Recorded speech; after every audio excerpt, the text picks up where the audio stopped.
Can a bottle of cheap wine be as good as the expensive stuff? Jersey Joe, Ion, and you weigh in now on the Brew. Joel, are you a cheap wine connoisseur?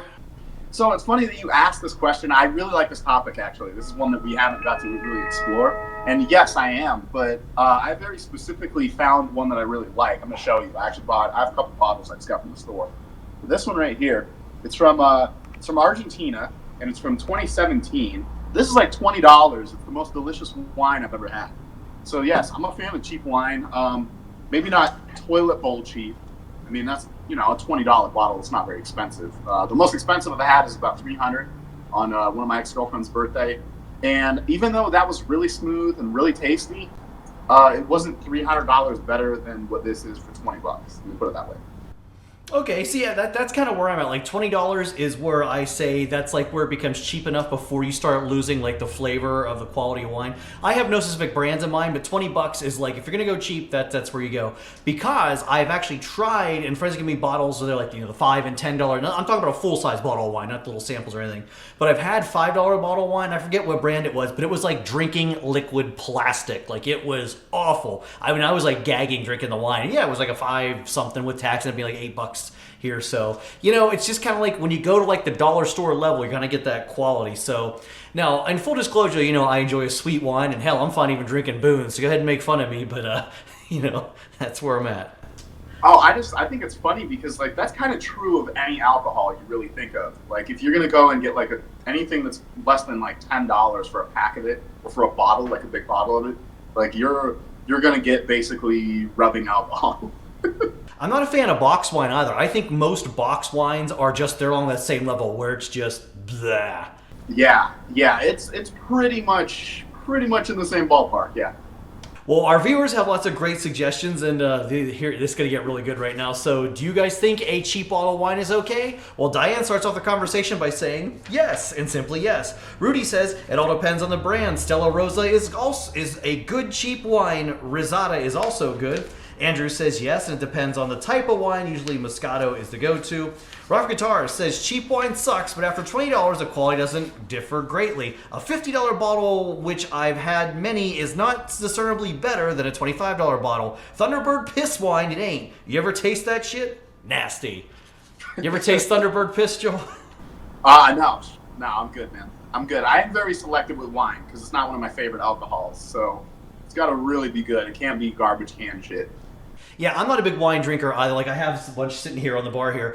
But, and as I'm getting older, I find, like, if I drink red wine, like, in too much moderation, I actually get a little hungover. But a white wine, I'm fine with like a nice Italian meal, but it's not something I regularly go to. I think the difference in the price is more, like, you can taste it more with white wine than you can with red wine. Or at least I can. I don't know if that's true of everybody.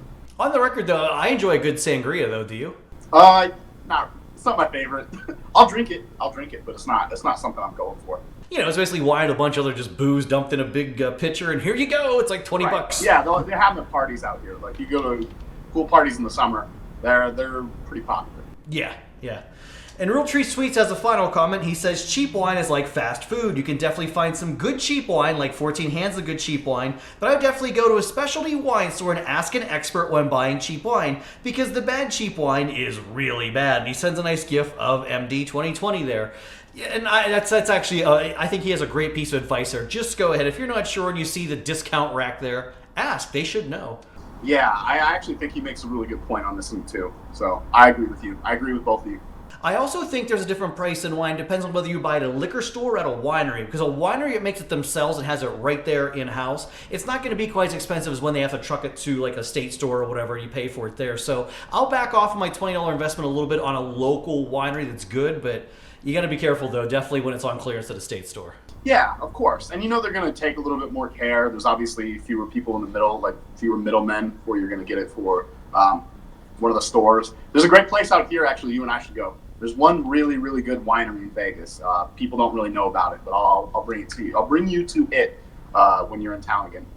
Okay, I like going to a winery. I've gone to some New York upstate ones before. I've gone to ones back home in Pennsylvania.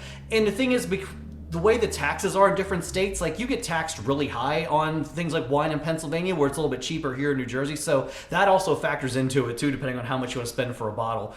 And I also don't think you need to spend any more than $50 a bottle. None of this vintage stuff. Like sometimes at that point, you're just kind of splurging a little bit. I think another factor that goes into this is a lot of people that drink wine are older. Wine's not something that a whole lot of people like in my age group or even like people in their 20s, it's just not as common as all the other alcohol types. So, and older folks generally tend to be wealthier as well.